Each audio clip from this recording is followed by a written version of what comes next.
You're listening to the Podcast Detroit Network. Visit www.podcastdetroit.com for more information. Welcome to the Make Meaning Podcast. I'm Lynn Galadner, and I've dedicated my life to sharing stories of how people make meaning in their work and find purpose in their lives. On this podcast, we're going to talk about some of the great ideas and activities people do every day to make the world a better place and provide inspiration for others. So much of the meaning we find comes from interacting with great people, developing relationships that are mutually beneficial, and doing work that inspires everyone. I hope you'll be inspired by the people you meet here. We all need to find a way to make meaning in the mundane. All right. Welcome back to the Make Meaning Podcast. Today, I am speaking with Lionel Bradford, who's president and executive director of the Greening of Detroit. The Greening is a nonprofit devoted to creating sustainable growth for a healthy urban community through trees, green spaces, food, education, training, and job opportunities. Lionel has a bachelor's degree in urban forestry from Southern University in Baton Rouge, Louisiana, and he began his career as a forestry technician with the U.S. Forest Service in New Mexico. Welcome to the Make Meaning Podcast, Lionel. Thank you for having me, Lynn. I'm excited to be here with you guys today. Me too. I have to say, I really love the idea of working for the Forest Service. I know we're taking it back a step, although it does connect to the Greening of Detroit. But it just seems like what a cool opportunity to just sort of map out these beautiful spaces for Americans to enjoy. So was that what it was like? Am I idealizing this career a little bit? That's exactly what it's like. And unfortunately, a lot of people from urban areas don't get a chance too often to get out and see the national forests that we have within the United States. It's beautiful land. I was lucky enough to get into urban forestry as a major in college, which afforded me the opportunity to do a couple of internships with the Forest Service, and then upon graduating from college, get a position as a forestry tech in New Mexico. So cool.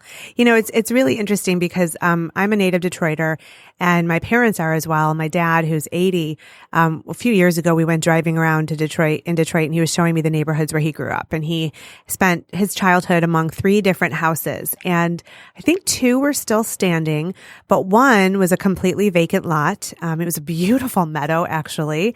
And I see that all the time in Detroit now. We have some beautiful development and rehabilitation, but we also have these wonderful green spaces.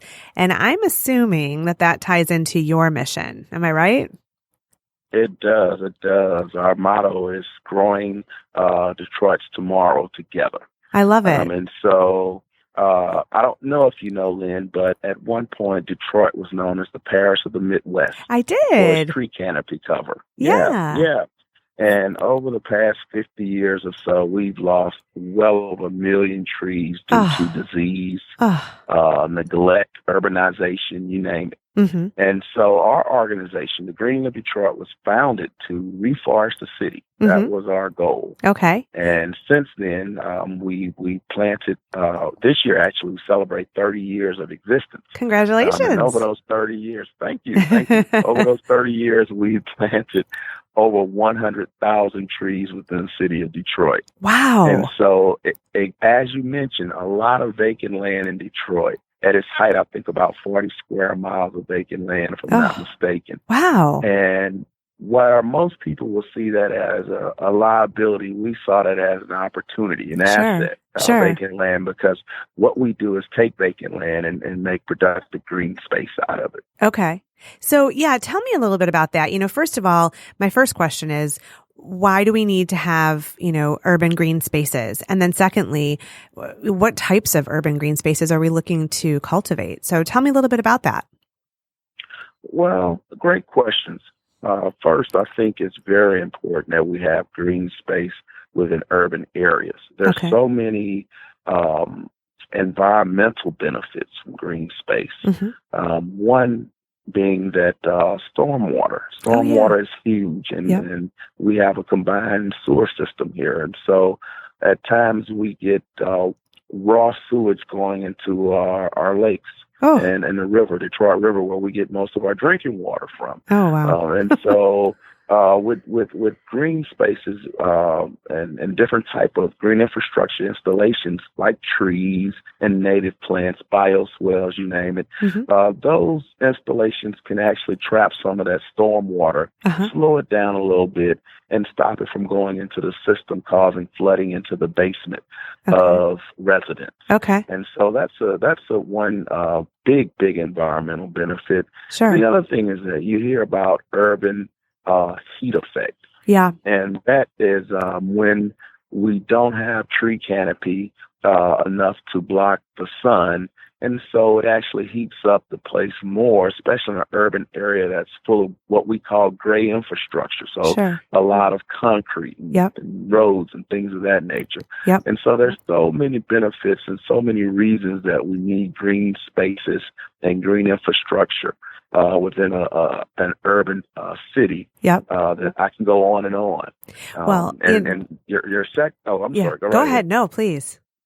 I get to talking about this stuff, and I love it. You know what? I have to tell you, it's a kindred spirit thing because I'll go hiking in the woods any time of the year. And there's something about being among the trees, especially when they're in bloom and you have, the leaves overhead and you feel like you're sort of in this enclosed, beautiful space away from the world, so to speak. And it's just reinvigorating. I find it energizing. I find it spurs my creativity. It's like I'm just renewed from being in the forest. Do you feel that way? Yes. I mean, I really think that that it's a healing type of situation. It is. To be in nature. Yes. There are some studies that show that patients in hospitals, that rooms are facing trees and green space recover sooner than those who don't. Really? And so there's so many healing powers to green space and trees and nature that I think it's worthy to talk about. I think so. I mean, I just think it's very cool that this has been your expertise and your career. And then I love that it's happening in my city. It's just great, Yes. So reimagining what Detroit can be. Exactly. And one thing I'd like to mention, if you don't mind, is that what we do here at the Greening of Detroit, in terms of reclaiming vacant land and making productive green space use of it, and by planting trees and installing green infrastructure installations, that's kind of the features of what we do. But the benefits of that is that we're creating jobs. There's a whole workforce here in Detroit, a whole group, a segment of people who are left behind out of these jobs because they don't have the skills, and they don't have the opportunity. We have an adult workforce training program where we train adults who have barriers to employment. These could be returning citizens from prison, veterans, folks without high school diplomas, you name it. And we train them for 8 weeks. And ornamental landscape technicians is one training, and then we have a tree artisan training. And after they're done with the training, they get multiple credentials throughout. And we're able to place them into green jobs with some of our employer partners. Nice. And so a big part of that is that we get to retain some of those folks to work on our projects that we do. So we're creating jobs when we're installing these installations. Yeah, I love it. So really growth in a lot of directions, human, environmental, urban, just so many different outcomes from the work that you do. Yes. I mean, all of our work has, of course, environmental impact, but then we also like to look at the economic and social impact of our work as well. Sure, because nothing happens in a vacuum. And this human capital is so important, Exactly. So you have this really interesting career. You've been an entrepreneur and you've worked for the government and you've been a salesman, and now you're leading this eco-conscious nonprofit. So I wonder what drives you in your work. Is there something that pulls it all together, or a driving purpose that sort of took you through every different phase of your career thus far? Great question. I think that first and foremost, I love people. I love working with people. I love being able to make an impact on people's lives. And that's driven me. Sure. That's driven me throughout my career, throughout my life. Yep. And every job that I've had, I've been able to interact with people and in some way make an impact. Mm-hmm. And so out of everything that I've done, I have to say that leading this great organization is the best by far, because I actually get to do that on a daily basis, really get into the community and know the community, know the residents, and do what I can to make sure that the organization is going in a direction to serve the community. Yeah. And so just make an impact on people is definitely what drives me. That's really cool. Do you have any kind of rituals or routines that help you, touch into that purpose on a regular basis? Like when things get stressful or unexpected curveballs come your way, is there anything you do to just stay grounded in that purpose? I pray.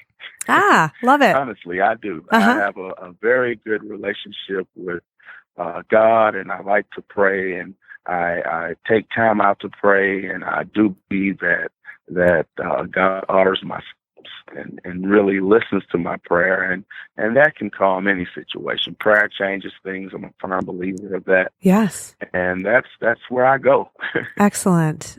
Wonderful. Well, in all of your different positions, have you defined what makes a good leader? I mean, you're leading this incredible mission and organization right now, impacting a lot of people. What do you think are the traits that are key for an effective leader? Well, I think there are a number of traits that an effective leader has to have. Mm-hmm. I don't think that any two people lead the same. Yeah. And so you have to actually know the people that you're dealing with, know the people that you're leading, know Sure. the organization or company that you're leading, Okay. and lead from that standpoint. I believe that nothing should be top down. Uh-huh. I think that your employees or your staff should always have some type of input into decisions that are made that will affect them. Yep. And I think listening to what your staff needs are, listening to what the community needs are. Uh-huh. And listening it's a great thing. We have two ears for a reason. And so those are some of the biggest traits for an effective leader, I believe. Yeah. It's funny. I'm the mom of 4 teenagers right now. And, I don't think a lot of listening happens in my house. Yeah. I think it's important because as I tell my kids and they just sort of roll their eyes, but if I haven't finished my sentence and you're already launching into your rebuttal, then you haven't heard what I've said. And so that art of listening is just being there with someone and being fully present and taking in what they say. And there's always time to formulate your response. It is. Yeah. It is. And effective communication. You can never say enough about that. And a part of that is listening. Absolutely. A big part of that. Absolutely. So, I'm wondering if you have any words of wisdom to share with our listeners about how to make meaning in your work or find your purpose, and live it. Any words of wisdom you'd like to pass along? Sure. Well, I think from my standpoint, I truly believe that you have to set goals, Mm-hmm. and you have to really set high goals for yourself. Okay. I think if you're comfortable, you probably should look at your situation and really examine your situation. Uh-huh. We should always be striving to do better and get better, Uh-huh. and be around those who can lift you up and make you better. Uh-huh. I like to surround myself with people who are no more than me. Sure. I feel like if I'm the smartest person in the room, then I'm in the wrong room. And so that will be, just a little advice from me. Okay.